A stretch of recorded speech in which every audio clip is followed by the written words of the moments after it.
हेलो बच्चों, कैसे हो आप सब। आज हम पेंट करेंगे Christmas kitty.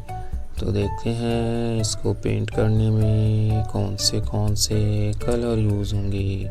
Dark yellow colour, red colour, green colour, blue colour, dark green colour, yellow colour.